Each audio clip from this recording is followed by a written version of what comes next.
Everybody, Uneducated Economist here.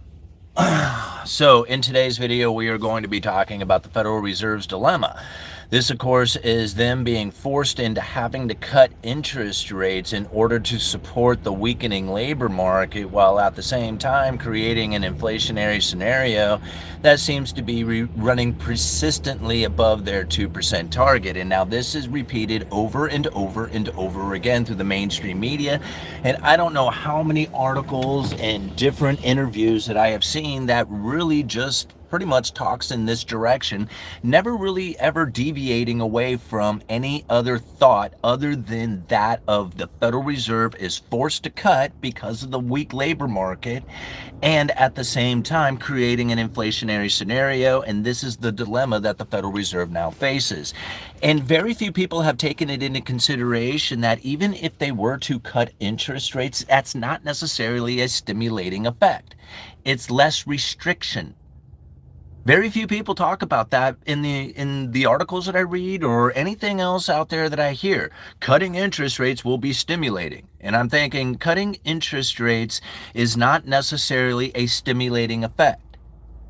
It could be a less restriction upon the economy, but it has to be below the neutral interest rate for it to be accommodating.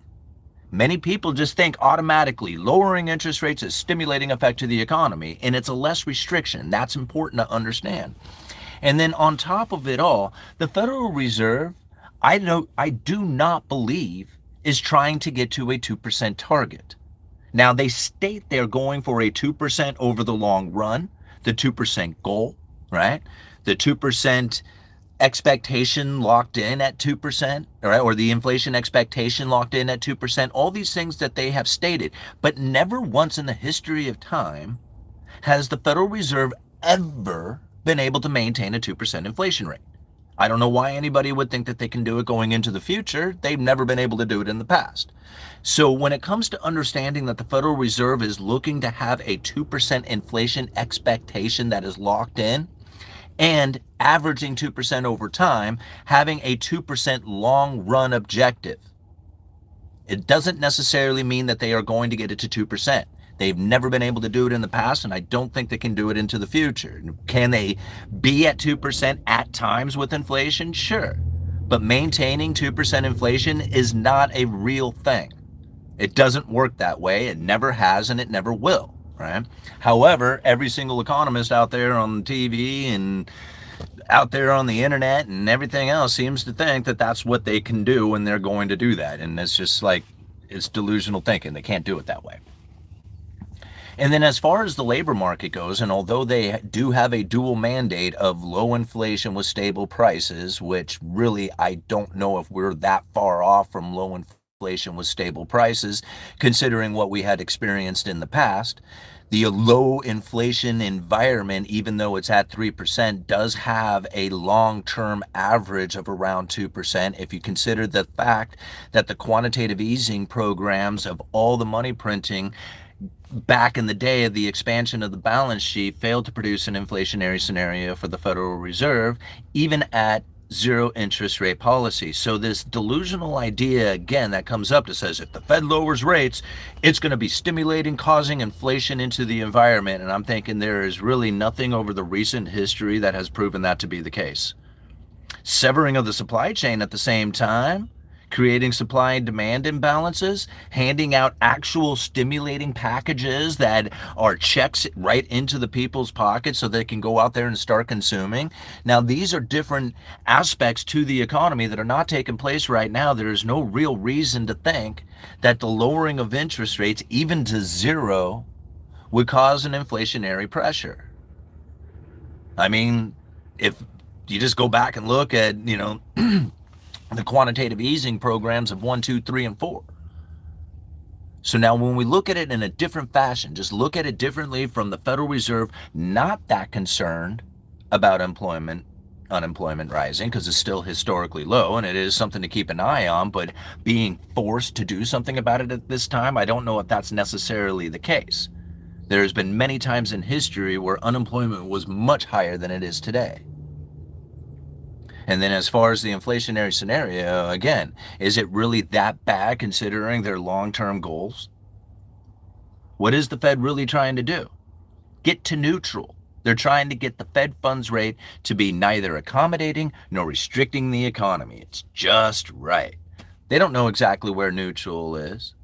But when you think about what has taken place over the last few years, and considering what even Jerome Powell has recently said, that the neutral interest rate is now closer to the Fed funds rate than it was a year ago, it would only assume that if we have ever increasing amounts of credible threats of tariffs and possible supply chain breakdowns, that would then put more pressure on the inflationary scenario by the expectation alone. You don't really have to even do anything. You just have to have the people convinced that there's going to be a problem coming into the future with inflation, and they will create this self-fulfilling prophecy. It's well known. And this is part of the game. Again, if you can raise the inflation expectation, you will raise the neutral interest rate. If you raise the neutral interest rate while the Federal Reserve is standing still or even cutting slightly, it gets ever closer to the Fed funds rate, making the economy less restricted, but it does not stimulate. There's a huge difference inside of that. The idea that they're going to lower interest rates and spark inflationary pressure isn't easily explained by those people. How come it didn't work back during the great financial crisis? It's a very different story taking place. Now, I don't look at it as something that the Federal Reserve is terribly concerned about. In fact, for what it is that the Federal Reserve has basically stated over the recent 5-6 years, this seems to be exactly what it is that they were looking for. Unemployment that is low, interest rates that are elevated, and in neutral interest rate that is rising. This is working out so well for the Federal Reserve. I don't know how it is that anybody could ever possibly say that they screwed up. Like every single person who has taken in the consideration that the Federal Reserve doesn't know what they're doing, creating an inflationary scenario, that the lowering of interest rates will do it, is actually creating the power that the Federal Reserve is needing. They literally need people to think that, and it works, and it's working. You know? And it's so backwards from what most people would be considering like the normal belief of what it is that the Federal Reserve is doing. And I get that.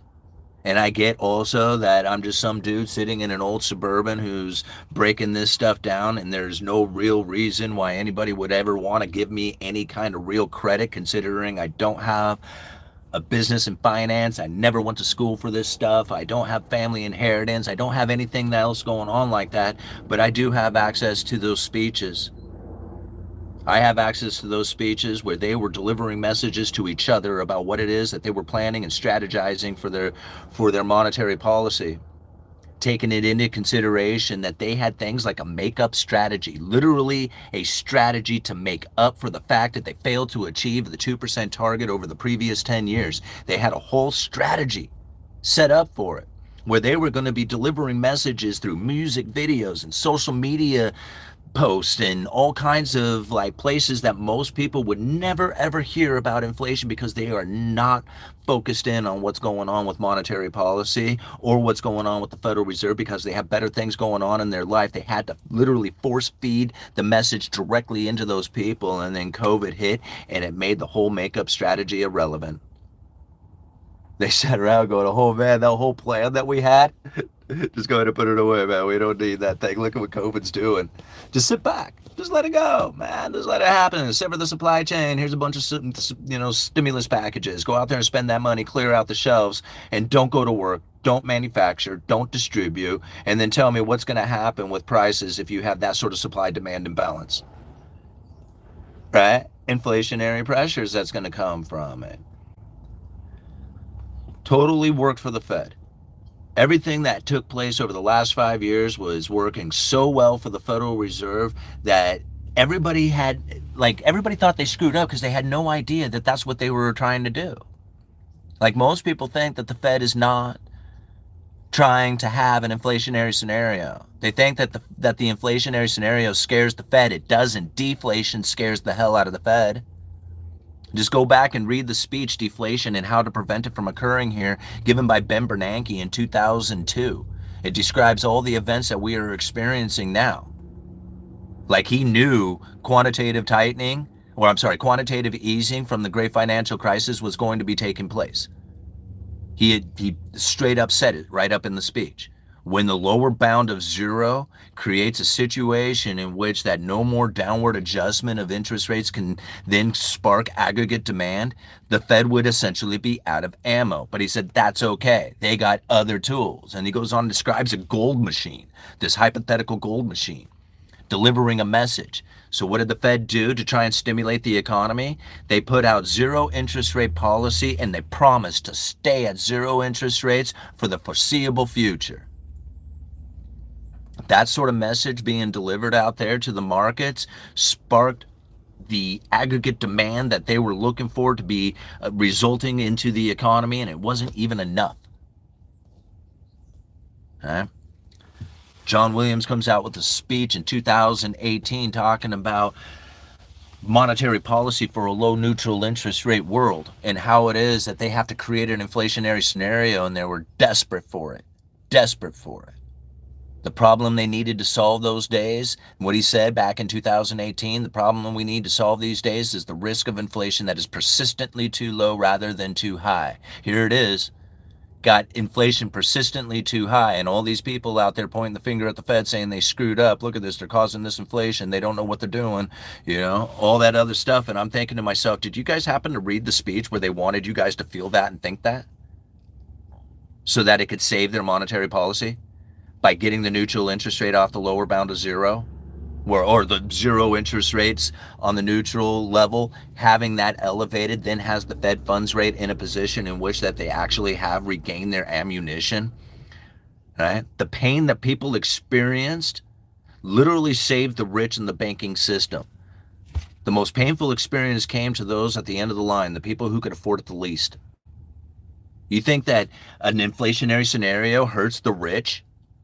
It's annoying. The pain is experienced by the people at the end of the line. That's where the pain is felt, and it's the majority of the people.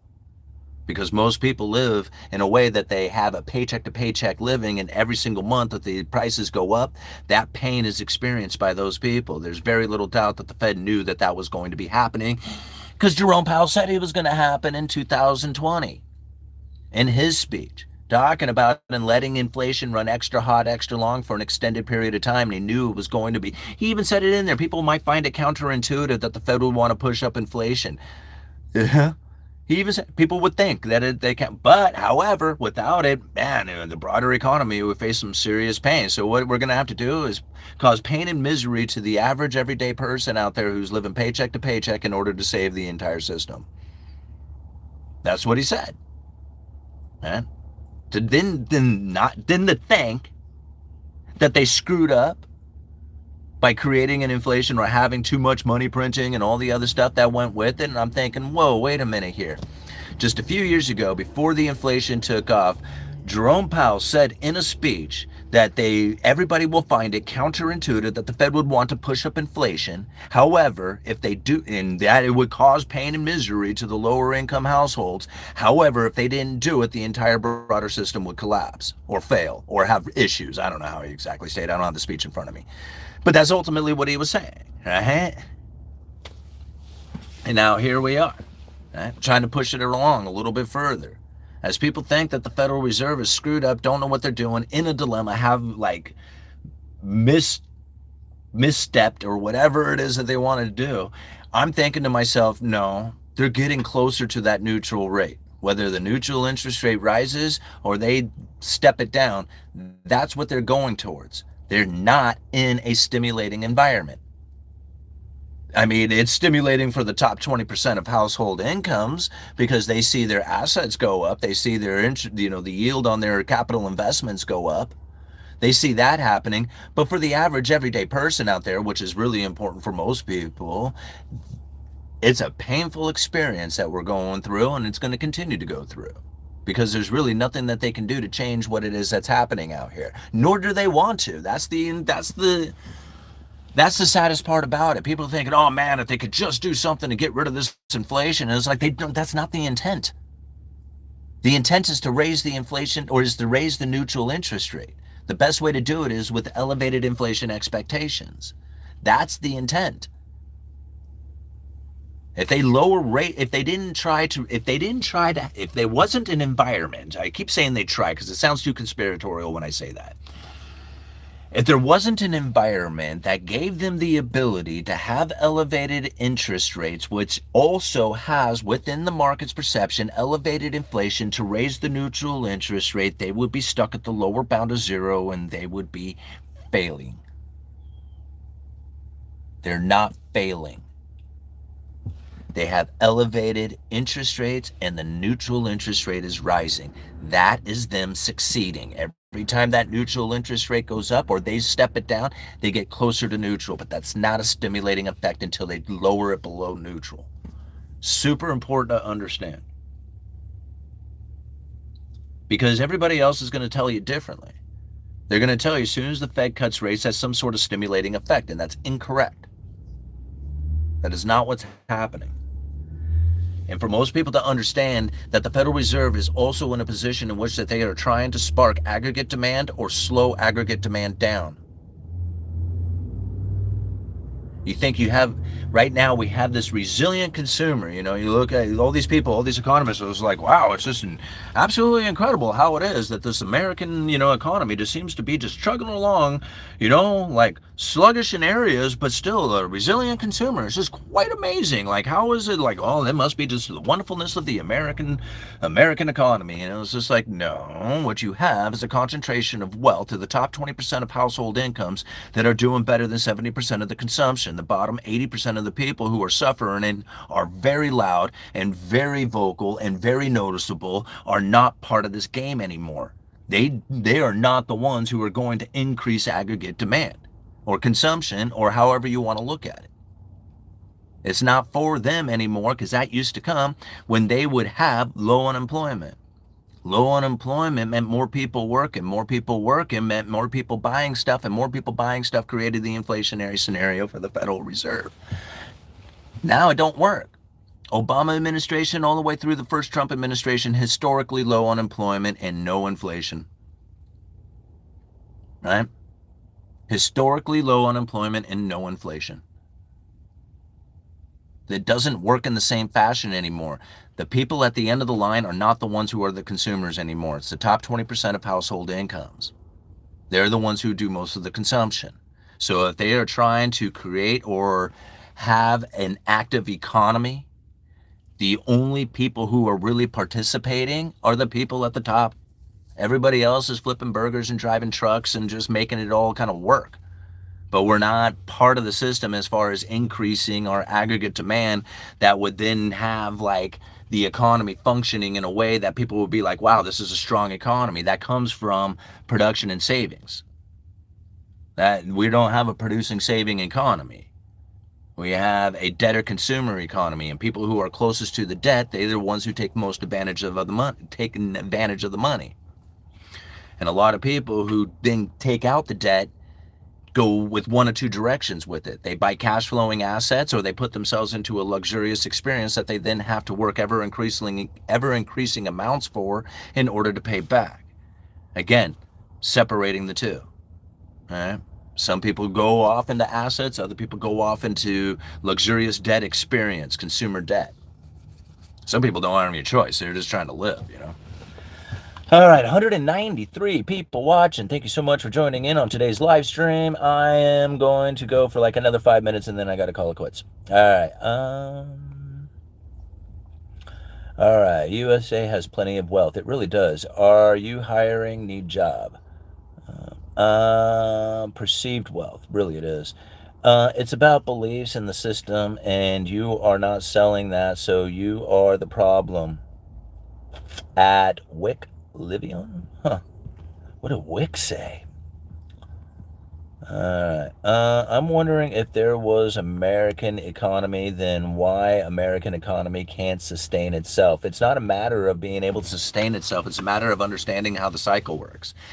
It's the Cantillon effect. And once you start seeing it from this economic force, like people think, okay, well, what is it that we can do to maintain this forever, right? And there, I guess if people were very like vigilant and understanding and clear in communication, then maybe there might be some ways that you might be able to alter the way that the cycle would go down, but it would be so disciplined and so organized and so well communicated and so well functioning that it just simply would be too ripe to manipulate, to take advantage of.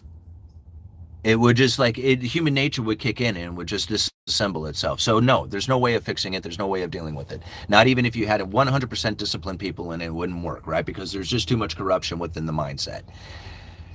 It's to understand the flow of money into nations that are the most productive, industrious individuals. When those individuals are being productive and producing things that other nations want, then what ends up happening is you produce things that move out of the nation and then you import money, right?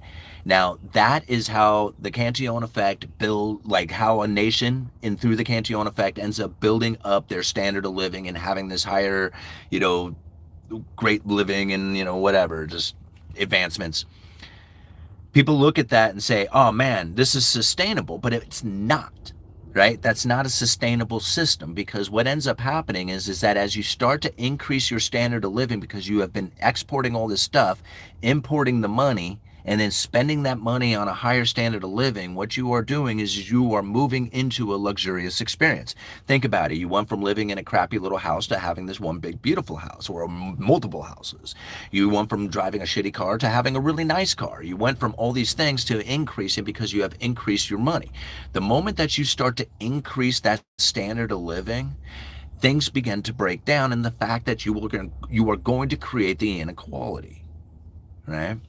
I mean, think for example, right now, when I was younger, the access to a vehicle was actually pretty easy, right? People could get it. But now the average new car is something like $50,000, comes with I don't know, 8 years of payments or something. I don't know, ungodly, right?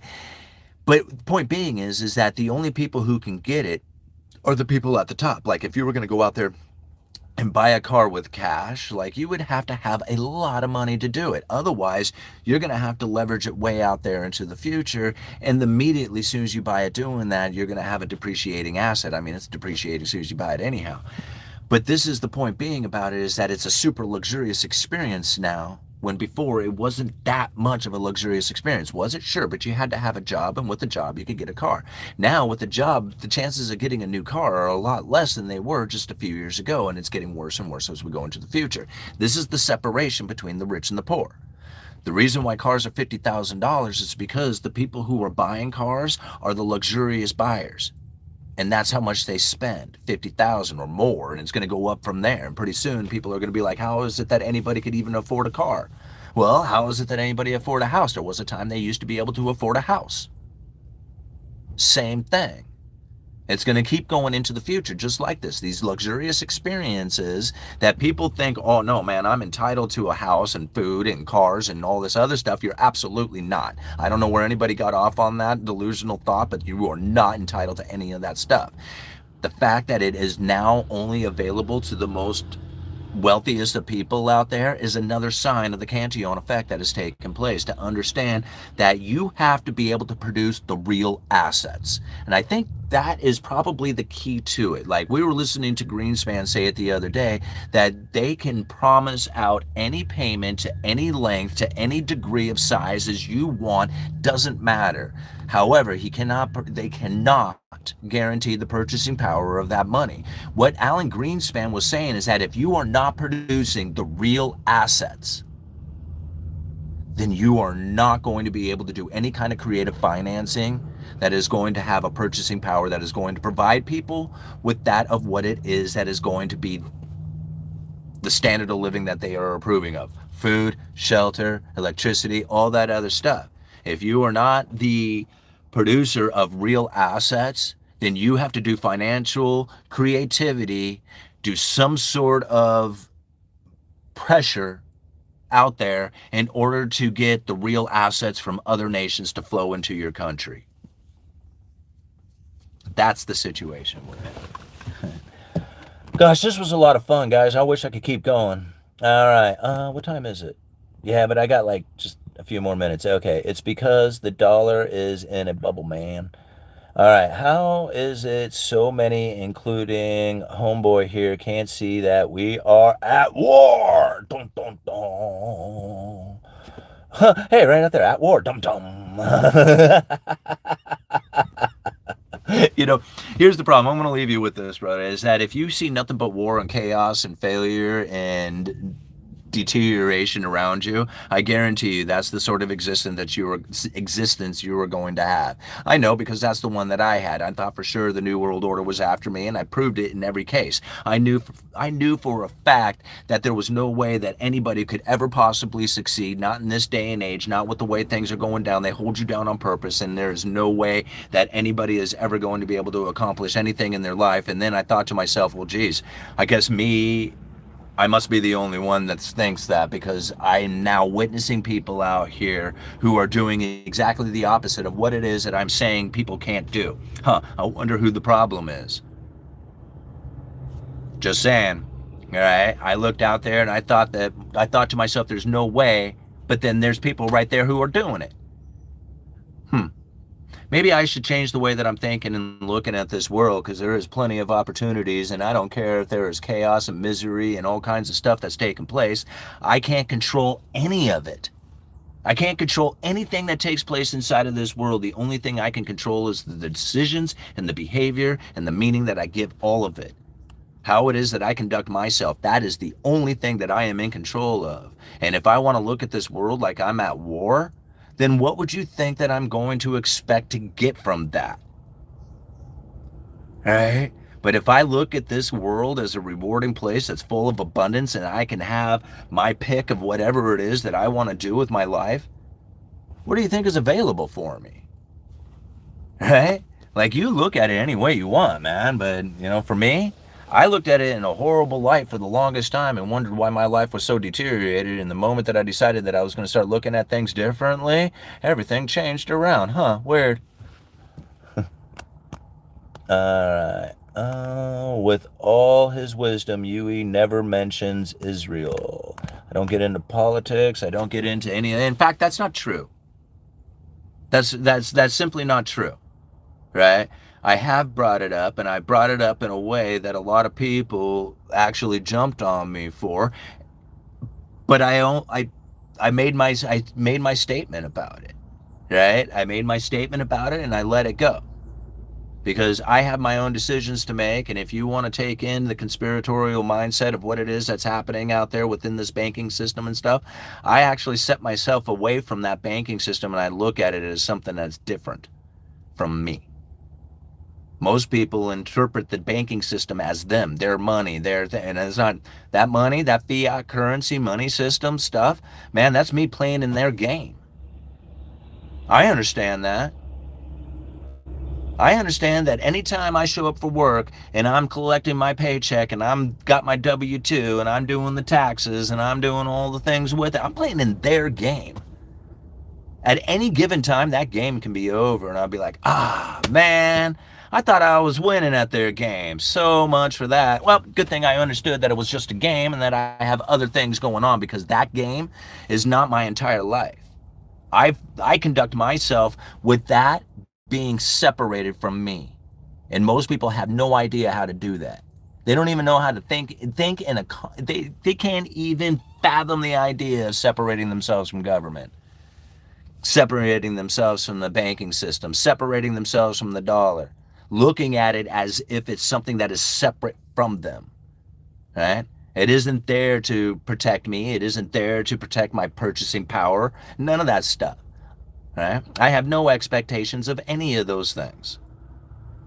Now, when I look out there and I think to myself, man, I can position myself in order to hopefully profit if I do this right and take advantage of the situation that I see. I don't like, are you good at fishing? You want to go fish? Man, show me how to go fishing, man. And I'll show you how to read economics. I'll show you how to look at underlying economic forces.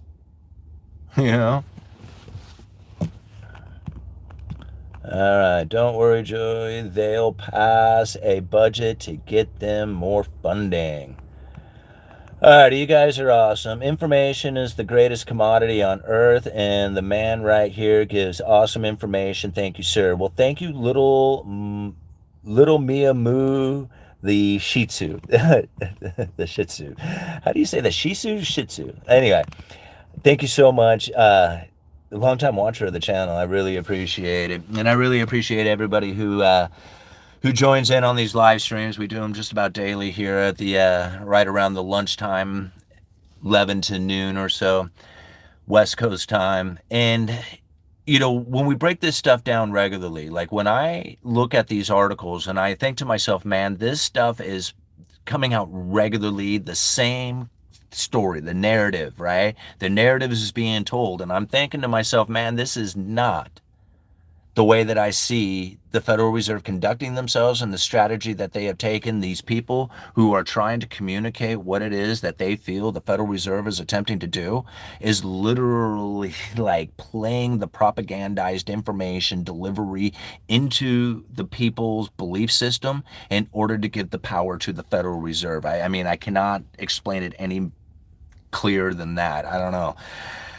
But I proved it many times through their own words how it is that they are doing this, why they are doing this, and I explain it again. It's all about the neutral interest rate. Very few people take that into consideration, like the Fed funds rate in relation to the neutral interest rate. It has to be the main focus of attention because that's the Federal Reserve's main focus of attention. Everybody else who's thinking, oh man, no, they're... I don't know what they're thinking. I really don't. Hey, uneducated economists, you guys are awesome. Thank you for being here. You let me know.